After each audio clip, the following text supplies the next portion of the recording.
ya se quedó un día más. Y bien, entonces estamos ahora con Fernando Rojas, vicecanciller. Fernando, ¿cómo estás? Buenas noches, ¿cómo le va? ¿Qué tal? Muy bien, gracias. Bueno, ¿cuál es la explicación? Es decir, efectivamente la ley dice claramente, no hablemos de la Constitución, aquí se está diciendo incluso que esto podría ser causal de vacancia, pero ya hemos escuchado a Antero Flores Arauz y a otros diciendo que aquí no habría infracción constitucional porque la Constitución efectivamente solo se refiere a un plazo, ¿no es cierto? En fin, la Constitución dice autorizar al presidente y se habla de un plazo, pero en la ley sí dice que debe especificarse en la autorización que da el Congreso destino del viaje, objeto del viaje y días en que estará ausente. Con los días en que estará ausente se ha cumplido, pero obviamente en lo que se refiere a destino del viaje y objeto del viaje, esto no se cumple respecto de la escala en París, ¿no? Entonces hay una violación de la ley. Pues no me parece que así sea, porque el presidente de la República efectivamente pidió, dentro de lo que establece la Constitución, al Congreso de la República, con la suficiente antelación, lo autorice a salir del país por el periodo señalado.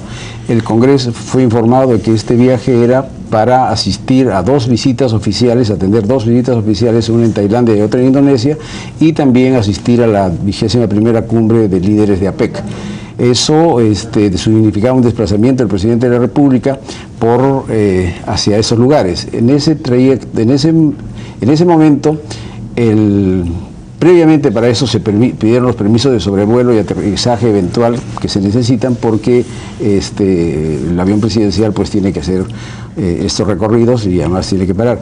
Es en ese momento, después de que el presidente de la República ya había pedido y había informado los objetivos y el tiempo de su viaje, que el gobierno francés solicita la entrevista, plantea la entrevista, en el entendido que el presidente iba a estar de retorno en París vía al Perú.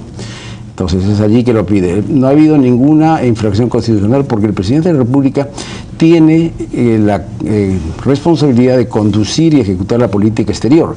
Esta entrevista es parte de su responsabilidad. De hecho, el presidente en todos los viajes, y particularmente en estos que hacen a eventos como Naciones Unidas, la Asamblea General, APEC, se entrevista con numerosos jefes de Estado y con otras altas autoridades de organismos internacionales, y es para esos eventos, para esas entrevistas, para esas reuniones, el presidente de la República no pide la autorización del Congreso. Es él, el presidente de la República, el que decide cuál es su propia agenda. No, claro, ni la Constitución ni la ley precisan que se, especifique con quiénes se va a reunir, pero sí dice destino del viaje, es decir, dónde va a estar y objeto del viaje. ¿Cuándo es que la iniciativa vino del gobierno francés? Así es. ¿Cuándo fue que el gobierno francés solicitó? El día 2 de este mes. 2 de este mes, o sea que esto se ha conocido con mucha anticipación. Cuando ya había sido dado la aprobación para la salida del presidente. Pero ese es un aspecto. Se hubiera podido solicitar, la propia ley dice que se puede solicitar una ampliación. Pero el Congreso, para dar esta autorización, no tiene la atribución de fijar imperativamente la agenda del presidente. La agenda del presidente en estos desplazamientos la fija el propio presidente de la República en su condición de su competencia exclusiva de dirigir la política exterior del país. Pero cuando la ley habla de objeto del viaje, está hablando de la agenda. El objeto del viaje fue efectivamente ir al Asia, a visitar oficialmente a 2 países y asistir a APEC. Eso se hizo.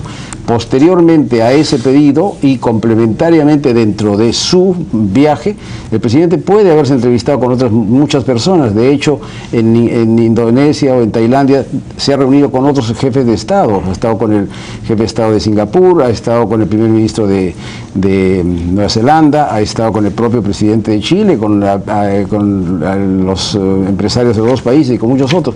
Y eso se ha repetido en muchas oportunidades. En Naciones Unidas el presidente pide autorización para ir a Naciones Unidas, que en Nueva York se puede entrevistar con otras autoridades en el ejercicio de su responsabilidad y su capacidad. Eso no necesita... Pero Francia después está muy lejos de Indonesia, ¿no? Pero el presidente, acá tengo los permisos de sobrevuelo, estaba señalado y era conocido por el gobierno francés de que el presidente iba a estar entre tal y tal fecha en París para seguir o regresar. Entre tal y tal hora. Exactamente. Una escala técnica en realidad es una escala simplemente para digamos, llenar combustible. Esa es una escala técnica, no es para no necesariamente realizar una visita casi oficial, digamos, a un presidente de la República. Es una visita, no es una visita, primero, de ninguna manera puede ser considerada como una visita, es un encuentro presidencial. No es, la visita se preparan con suma anticipación, tienen una serie de formalidades, hay una carta previa de invitación, tienen en fin, tiene que ir incluso a veces hasta el Parlamento de la República, suscribe convenios, nada de eso se ha producido. El presidente ha ido simplemente al Élysée a entrevistarse con el presidente Hollande y ha estado 45 minutos, inmediatamente después ha ido a tomar su avión. Bueno, pero no han hablado pues acerca de sus relaciones personales, han hablado acerca de qué era lo que el presidente Hollande quería tratar con el presidente Humala. Bueno, la agenda entre Francia y el Perú en los últimos años se ha fortalecido enormemente, por la importancia que tiene el país, porque el Perú es un país que tiene hoy día una mejor capacidad de negociación, de presencia internacional.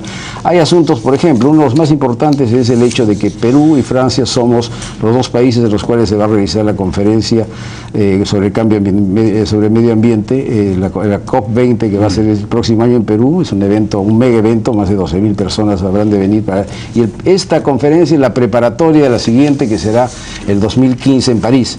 Desde hace varios meses estamos trabajando directamente, franceses y peruanos, juntamente con el país que realiza este año la 19, que es Polonia. Ese es un tema fundamental que interesa a Francia tanto como a nosotros. El tema de la visa Schengen es una propuesta que el Perú y la Cancillería y sobre todo... Eso está en el interés del Perú, pero no debe haber sido... Sí, el interés francés seguramente que ha sido expresado como los temas que le puedan interesar. Francia tiene seguramente intereses múltiples de hacer inversiones, de generar... El gobierno francés ha emitido una comunicación señalando que han conversado acerca de temas de infraestructura, de energía, pero también de temas educativos. Habrán hablado del metro que debe ser muy apetitoso porque es un proyecto de 6.200 millones de dólares que no tiene precedentes en el mundo en términos de costos por kilómetro, pero en fin. Seguramente que sí, pero eso no quiere decir que el presidente haya con eso favorecido ninguna posición francesa. Todo eso se desarrollará conforme los cronogramas y los mecanismos que establecen las normas. O sea que el metro es un tema. ¿Qué otros temas específicos? Usted me dice el tema ambiental. El tema ambiental es importantísimo. El tema de becas. También Francia es uno de los países que está... en donde están yendo estudiantes peruanos con el programa de Beca 18. El tema de ciencia y tecnología, innovación y desarrollo. Es un tema prioritario en el cual la doctora Orjeda, que estuvo anoche acá, ella viene de París, tiene una nueva vinculación. Aquí ha venido el presidente del CNRS, que es el Centro Nacional de Investigaciones de Francia. Claro, el Perú puede tener muchos intereses en lo que Francia también. Lo que me interesa saber es por qué Hollande quería reunirse con el presidente Humala. Francia es observador, por ejemplo, de la Alianza del Pacífico. Es una situación absolutamente inédita. Eso también coincide con el interés español. Entonces hay una agenda. Obviamente los franceses plantean lo suyo. Es una reunión pues que ha sido relativamente importante y ha estado completamente fuera de destino y de objeto del viaje. Según la ley no se ha precisado que se iba a ir ahí, y por lo que usted me dice, el gobierno tuvo tiempo para pedirle al Congreso una ampliación de destino y de objeto del viaje. No era de ninguna manera necesario. El doctor Quiroga lo acaba de decir. El presidente, el itinerario y la agenda la fija el presidente de la República por sus capacidades constitucionales. No es el Congreso de la República el que establece la agenda de la política exterior. El presidente de la República conduce y dirige la política exterior. Pero para usted la palabra itinerario y agenda no tiene nada que ver con destino y objeto del viaje. El destino y objeto era ir a Indonesia, ir a Tailandia, ir a APEC. Eso se ha cumplido. Que otros destinos y otros objetos en el camino, pueden no mencionarse. En el camino ha habido este pedido del gobierno francés. No ha sido ningún engaño del gobierno peruano, ni mucho menos. Ha ocurrido esto y el presidente...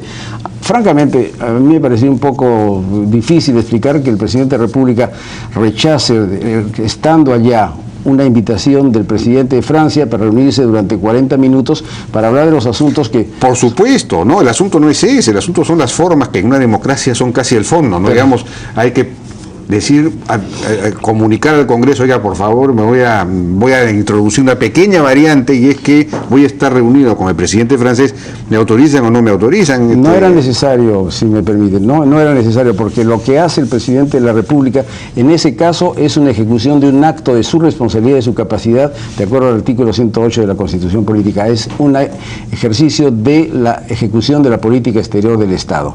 Y le reitero, el presidente de la República en muchas oportunidades, en todas las oportunidades en que viaja, se reúne con muchas personas. De eso no tiene que dar cuenta. Como ha dicho el presidente del Consejo de Ministros hace un momento en el reportaje, después, en el mes siguiente, la Cancillería tiene que informar vía la PCM al Congreso de la República el detalle de este viaje. Bueno, pero parece que no hay un problema de términos entonces y de conceptos de interpretación de la ley, ¿no? Bien, canciller, quizá tenía una pregunta relacionada con esto, pero rápidamente, y es que la semana pasada, hablando de Asia, se realizó este foro en la Universidad del Pacífico, Sino-Latam, es decir, Chino-Latinoamérica, con presentaciones muy interesantes. Y a propósito de eso, José Sam, que es un empresario peruano, chino, muy dinámico, que es presidente de Latam, de la relación con China, ha dicho que el Perú no está aprovechando la asociación estratégica que tiene con China, en el sentido de que no le está haciendo una propuesta, por ejemplo, para infraestructura. Lo que él dice es, tenemos una gran brecha de infraestructura, ¿por qué no tenemos la ambición de cubrir esa brecha en 10 años? ¿Por qué no negociamos con China para que nos ayuden a reducir ese déficit, preguntándoles qué necesitan como contraparte?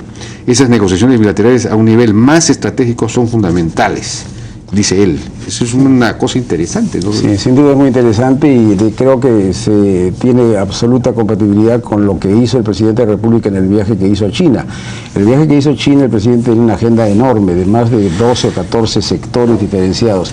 Entre ellos hay algunos que tienen que ver con infraestructura, que ya están siendo trabajados a nivel público de participación. Es verdad que este tema se podría promover con mucha mayor decisión para que los empresarios chinos pudieran participar, y sobre todo para aprovechar también que China nos ha hecho ofertas a nivel latinoamericano de cooperación y de recursos financieros. Es un tema que realmente creo que es importante. Bien, señor vicecanciller, muchas gracias por su participación. Gracias. Fue Fernando Rojas, vicecanciller de la República. Vamos a una pausa, regresamos ahora con José Chevasco, ex oficial mayor del Congreso, para ver el caso Urtecho, que yo sé de paso ya ha sido acusado por la Comisión de Ética del Congreso, y en general el problema de estos congresistas que cometen esta clase, en qué tan difundida están estas prácticas y qué hacer para prevenirlas. Regresamos.